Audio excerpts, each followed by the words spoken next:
Guys আজকে সকালে আমার সামনে একটি ছবি চলে আসে আর এই ছবিতে কিন্তু দেখতে পারতেছেন 100 টাকার একটি নোট আর এই নোটে লেখা আছে আমাকে ডিজে অলোক দেন আর পাশে একটা ইউআইডিও দিয়ে রাখছে মানে গাইস বুঝতে পারতেছো এটা হচ্ছে আজ থেকে 4 বছর পুরনো একটা ছবি। সো গাইস চলো এই ইউআইডিটা নিয়ে আজকে আমরা গেমে গিয়ে সার্চ করে দেখবো যে এই প্লেয়ারটা এখনো কি ফ্রি ফায়ার খেলে নাকি সে আজ থেকে 4 বছর আগে খেলা ছেড়ে দিয়েছে। সেটা দেখার আগে গাইস তুমি ভিডিওতে একটি লাইক দিয়ে কমেন্ট বক্সে লিখে জানাও তুমি কত সাল থেকে গেম খেলতেছো। ইউআইডিটা সার্চ করার সাথে সাথে আমরা দেখতে পারতেছি আইডিটা কিন্তু 30 দিন আগে অ্যাক্টিভ ছিল, মানে হয়তোবা সে খেলা ছেড়ে দিয়েছে অথবা আইডি ব্যান্ড হয়ে গিয়েছে।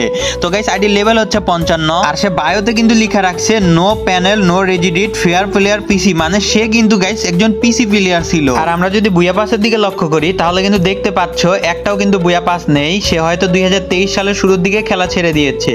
আর হ্যাঁ তোমাদেরকে একটা গুরুত্বপূর্ণ কথা বলার ছিল, সেটা হচ্ছে তোমরা কমেন্ট বক্সে তোমাদের ইউআইডি লিখে যাও, তোমাদের যে কোনো 3 জনকে আমি ফ্রেন্ড রিকোয়েস্ট পাঠাবো। অবশ্যই কিন্তু চ্যানেলটা সাবস্ক্রাইব করা থাকতে হবে।